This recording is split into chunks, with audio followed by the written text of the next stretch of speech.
सरस्वती वंदना। या कुन्देन्दुतुषारहारधवला या शुभ्रवस्त्रावृता या वीणावरदण्डमण्डितकरा या श्वेतपद्मासना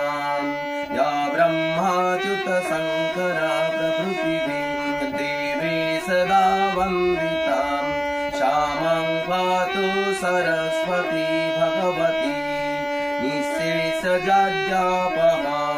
शुक्रं ब्रह्म विचारसारपरमा माद्यं जगद्व्यापिनीं वीणा पुस्तकधारिणी भगवती जाड्यन्धकारं वहं हस्ते स्फटिकमाला विधरितं पद्मासने संस्थितं वन्दे तां परमेश्वरी भगवती धीप्रदां शारदां